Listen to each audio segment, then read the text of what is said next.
I overheard my wife planning to meet her married ex-boyfriend during our honeymoon, so I cancelled her return ticket and left her stranded at the resort after just 3 weeks of marriage. Hi Reddit, I'm not sure what to do, or maybe I already did. I need to know if I'm the bad guy for what happened. My wife, let's call her Anna, and I got married 3 weeks ago. We had dated for 2 years. The wedding was nice, not too big. Our families were there. Our friends were there. We paid for much of it ourselves. Anna really wanted a special honeymoon. She showed me pictures of this place for months.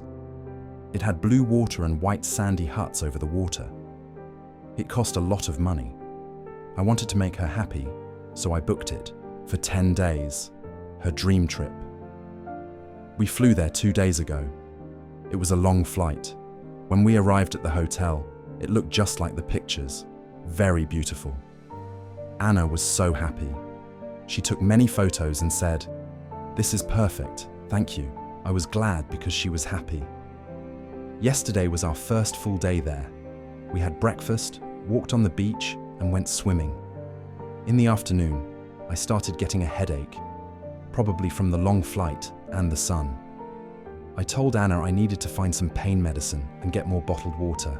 She was looking at her phone, getting ready to call her best friend, let's call her Lisa, to tell her about the place. She said, "Okay, sure," without really looking up from her screen.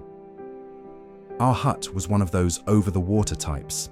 It was quite large. The bedroom was in the back part of the hut, while the main living area and the balcony faced the ocean. I thought there might be some extra water bottles or a small first aid kit with basic medicine near the minibar area, which was closer to the entrance. If not, I figured I'd have to call the front desk. I stepped out of the main living area and went toward the entrance section of the hut to look for water and medicine. I found a couple of small bottles of water in a little fridge there. Thankfully, I remembered I had packed some headache pills in my carry-on bag, which I had left near the door. So I took a pill and drank a full bottle of water. I felt a little better. When I walked back toward the main living area, planning to go to the bedroom to lie down, Anna was already on a phone call. She was standing on the balcony, her back to the room, looking out at the ocean. She was talking to Lisa. The balcony door was partly open, probably to let the sea breeze in. She didn't hear me come back into the room. I tend to walk quietly anyway. I was about to say something just to let her know I was back and heading to the bedroom, but then I heard the tone of her voice change. It wasn't her usual chatting voice. It sounded more excited, like she was sharing a big secret. The first few words I heard made me stop right where I was. I didn't make a sound.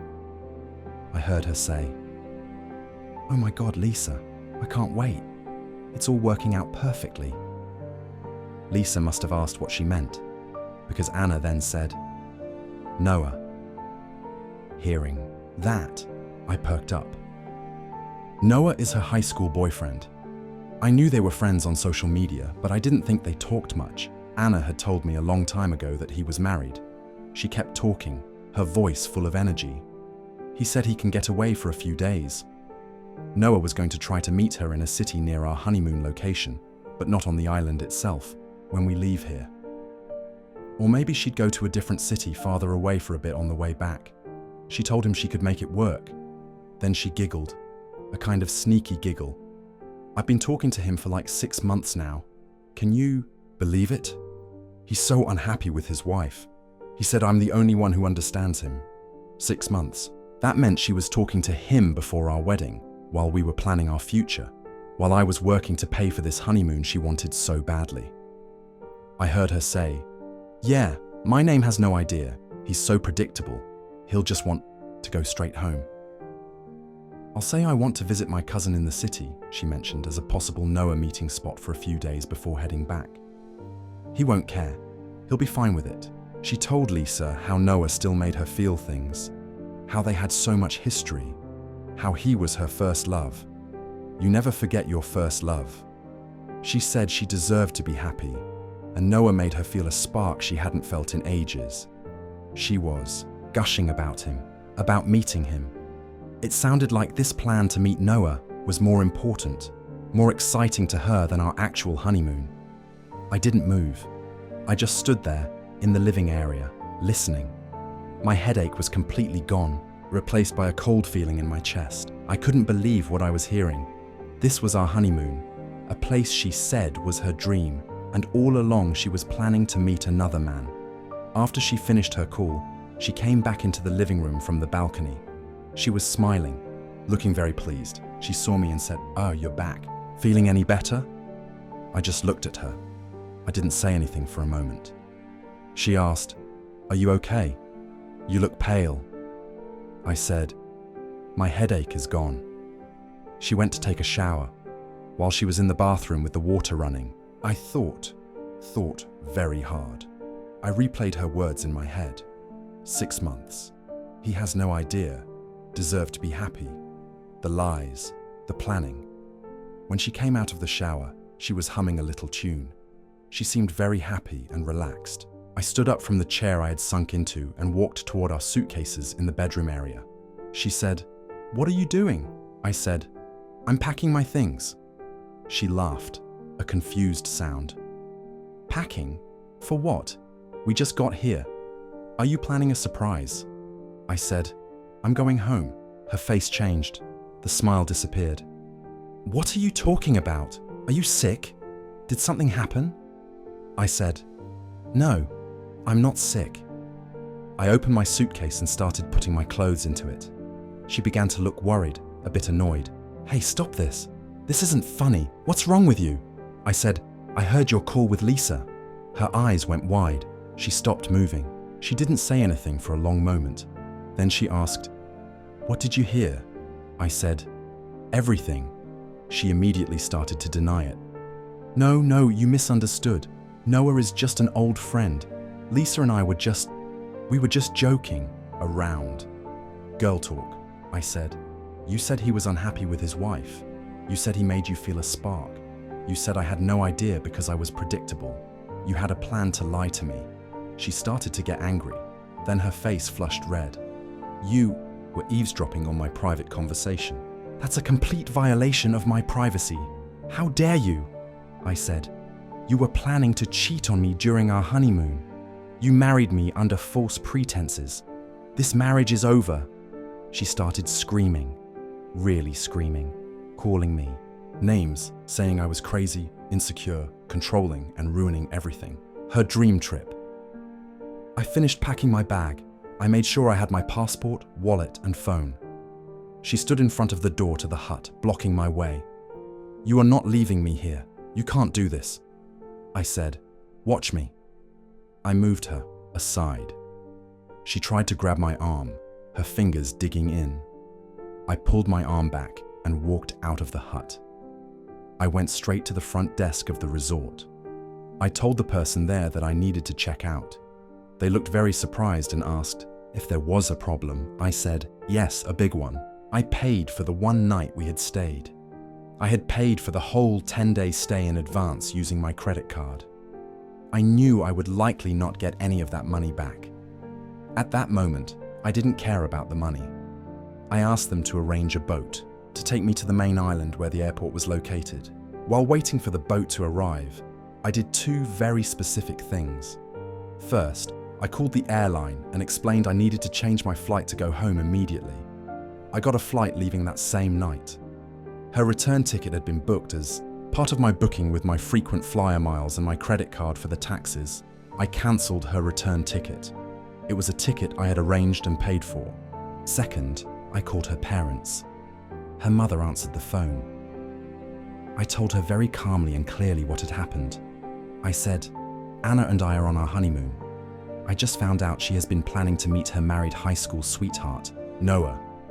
She has been in contact with him for the past 6 months.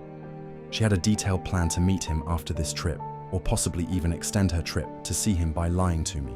I overheard her entire conversation with Lisa detailing these plans. I am leaving her at the resort now. I have cancelled her return ticket that I provided. Our marriage is over." Her mum was silent for a long time. I could hear her breathing. Then she started to cry. She said, No, that can't be true. There must be some mistake. Anna wouldn't do that." I said, I heard what I heard. There is no mistake. I am on my way to the airport now. You will need to contact Anna and help her figure out how she is going to get back home. Then I hung up the phone. I got on the boat, went to the airport, waited for my flight, and boarded. I am now back in my home city. It is the middle of the night here. My phone hasn't stopped ringing since I landed and turned it on. It is Anna. It is her mum, her dad, her sister, Lisa, her best friend. I haven't answered any of their calls. Have received many texts from Anna. At first, they were confused. Where did you go? The hotel people said you checked out. What is going on? Then they turned very angry. How could you leave me here alone in a foreign country? Are you insane? You cancelled my ticket. I'm stranded. How could you do that to me? You called my parents. You absolute bastard. You told them lies. Then the texts became just strings of screaming in capital letters. A lot of bad words. A lot of threats saying I have ruined her life, ruined her reputation. I am sitting in my house. It is very quiet here. I feel numb, mostly, but I need to know if I'm the asshole for leaving her there, cancelling her ticket, and telling her parents exactly why I did it. I feel like she betrayed me in the worst possible way. She was clearly going to cheat on me. She lied to me for months. Our wedding, this honeymoon, it feels like it was all based on a lie. So Reddit, am I the asshole? Update 1. Okay, it has been 4 days since my first post. Thank you for the comments. Most of you said NTA. Some said I should have confronted her differently or not told her parents, but I stand by what I did. I am still home. The jet lag is bad, but not as bad as the situation. My phone continued to blow up for the first 48 hours. It has quieted down a little now, but not completely. Anna's first messages after I left were frantic and angry. Like I said, lots of capital letters and exclamation points. You can't just leave me here. I have no money. How am I supposed to get home? She had a credit card, but I guess it has a low limit. We had a joint account for wedding gifts that had some money, but she never got a card for it. I did. I haven't touched that account yet. My parents are going crazy thanks to you. You are a monster. I hate you. Then came the voicemails. Some were her crying and sobbing, saying she misunderstood everything, saying she was just fantasizing, and would never have actually met Noah, saying she loves me. Other voicemails were her screaming so loud, I had to hold the phone away from my ear, calling me every name you can think of, saying I am controlling and abusive for leaving her, saying I humiliated her. One voicemail said, Noah means nothing to me. You've ruined my reputation with my family for nothing. She demanded I reinstate her ticket, demanded I send her money, demanded I call her parents and tell them I made it all up. I did not reply to any of her texts or answer any of her calls. What is there to say? I heard what I heard. Her parents, her mum called me maybe 20 times the first day. Her dad called about 10 times. I answered one call from her dad on the second day. He sounded tired. He said, Son, what is all this? Anna is hysterical. She said you abandoned her over a misunderstanding. I told him, I told your wife what I heard. Anna was on a call with Lisa. She was planning to meet Noah. She said she'd been talking to him for 6 months. She said he was married. She had a plan to lie to me to go see him after the honeymoon. I am not mistaken. He sighed. He said, Noah, her old boyfriend. I thought that was long over. I said, apparently not.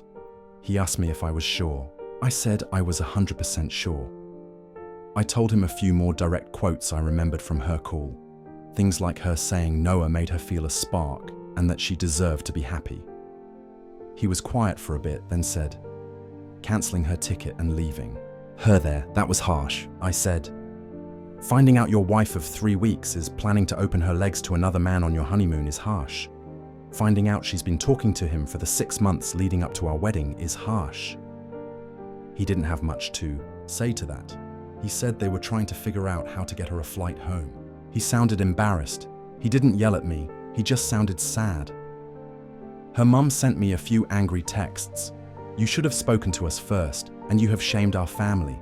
Anna would never do such a thing. She is a good girl. I did not reply.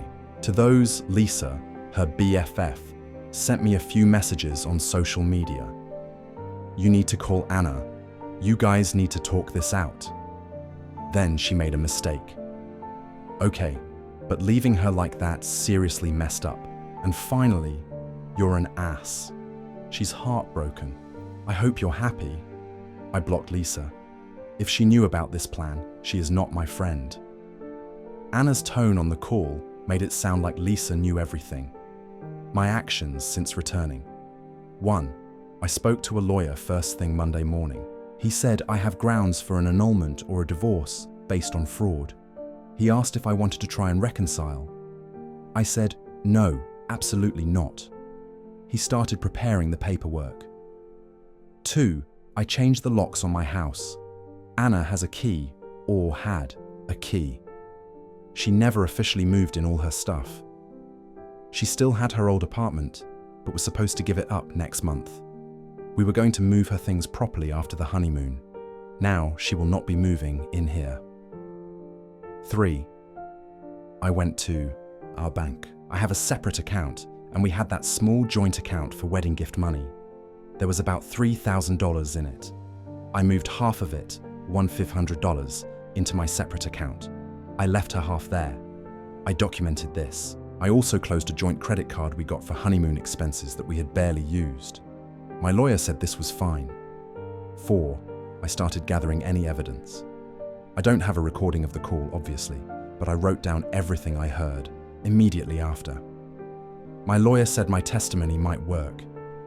According to a short call I took from her sister, who was more reasonable and just wanted to know Anna was physically safe before her parents arranged everything.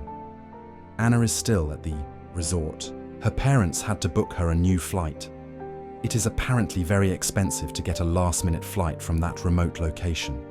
She is supposed to fly back tomorrow or the day after. Her sister said Anna is a wreck, crying, not eating, then screaming. She also said Anna keeps saying I misunderstood and that I am destroying our lives over nothing. No sign of her taking responsibility. I have not heard anything about Noah or his wife. I did not contact Noah or his wife. I considered it. I thought about sending an anonymous message to his wife, but my lawyer said to wait and see and not do anything that could make me look vindictive if this divorce gets messy. He said the priority is ending the marriage cleanly. For now, I have followed that advice.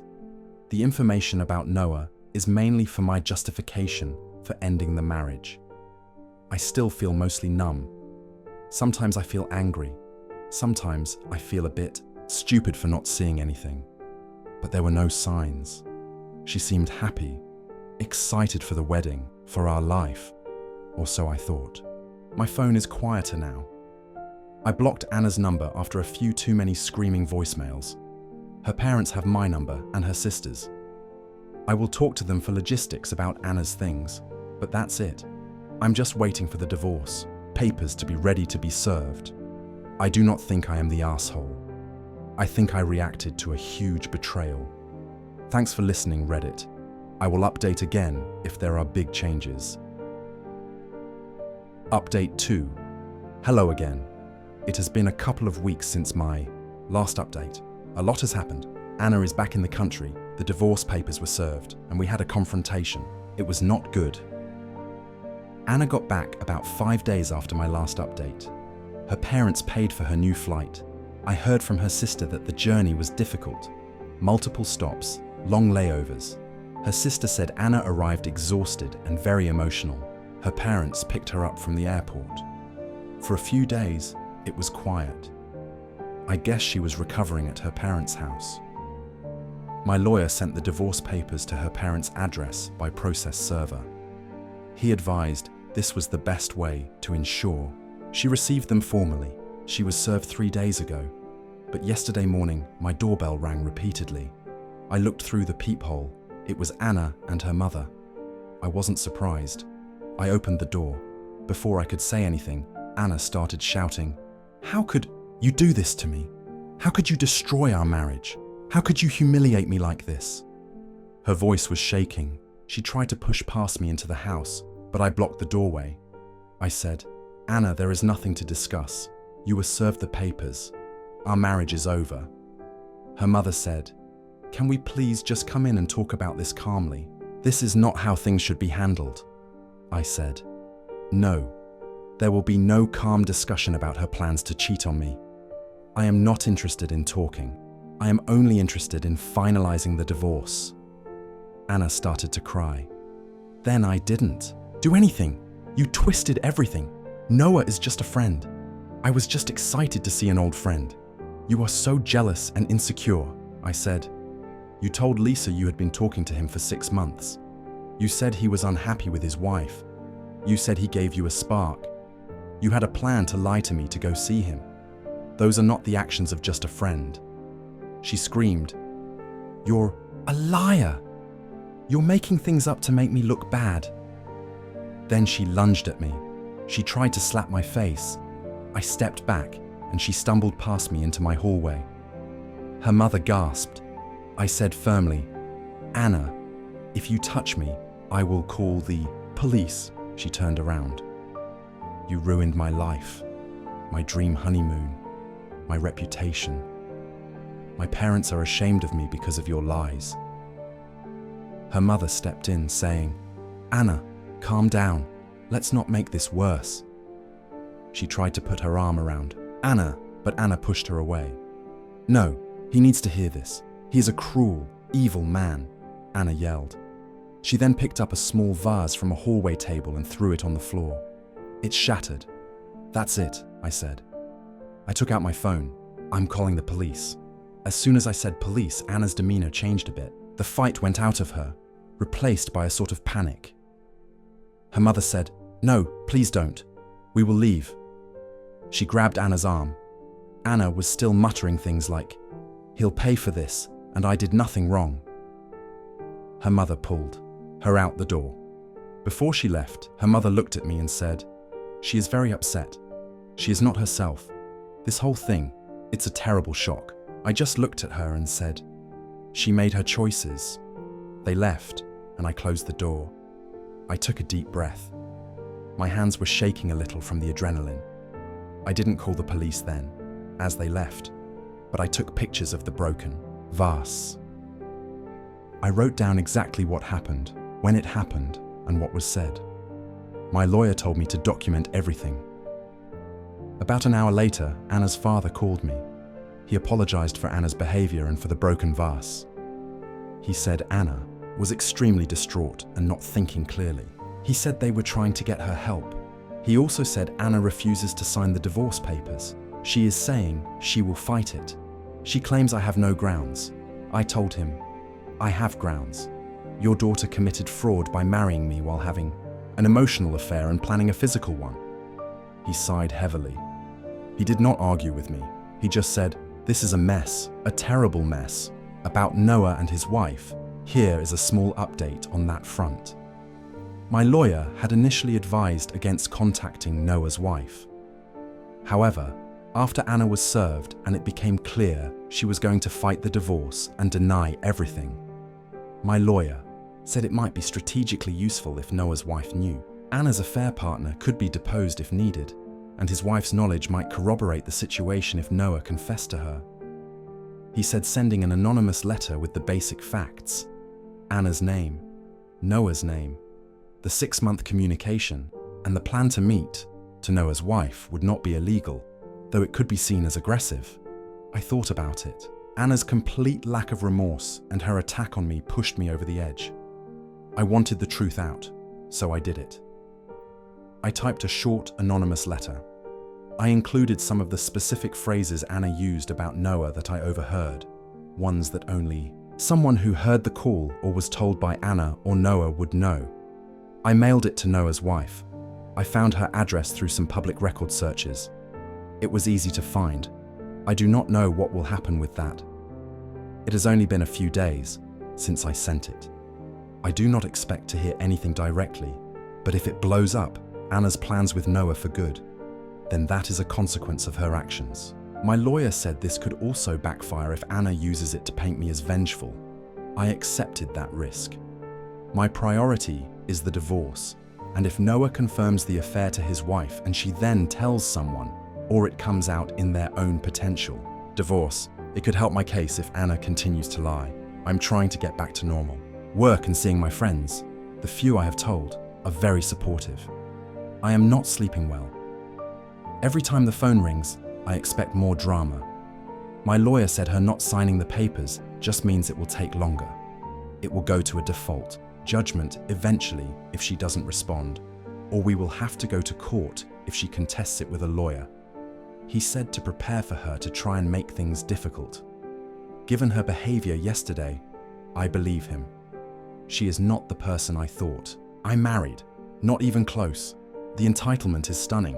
The lack of any apology or self-reflection is just amazing to me. She genuinely seems to believe she is the victim here, that I ruined her life by discovering her betrayal. So that's where things are. It's not getting better. It's getting uglier. I will update again when there are more developments. This is harder than I thought it would be. Update 3. It has been nearly 2 months since the confrontation at my house and about 3 months since D-Day on the honeymoon. If I thought things were ugly then, I was naive. This divorce process is a special kind of hell, and Anna is making sure of it. Anna did not just refuse to sign the papers. She got a lawyer, a real shark from what I hear. They are contesting the divorce on the grounds that my reasons are fabricated and malicious. They are denying any affair or plan for an affair. Her lawyer sent a counter-proposal that made my jaw drop. Anna is demanding significant spousal support for a marriage that lasted 3 weeks before I found out about her betrayal. Her reasoning: emotional distress and public humiliation caused by my abandonment of her on the honeymoon and slanderous accusations to her parents. She also claims she quit a part-time job she had before the wedding in anticipation of being a married woman, and now her earning capacity has been damaged. The job was 10 hours a week. 2. Half of all assets.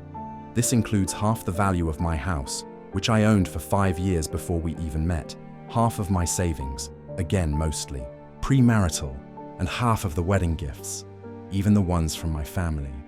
3. She is also claiming the $1,500 I took from the joint gift account was theft. 4. Payment for her ruined honeymoon and the cost of her emergency flight back. 5. Payment for her legal fees. 6. A formal apology from me for destroying her reputation. My lawyer said, "These demands are mostly outrageous and designed to pressure me." He said, "We will fight them all, but it means more time, more money, and more stress." Anna has been busy. She is trying to paint me as the villain to anyone who will listen. Mutual friends, some have reached out confused.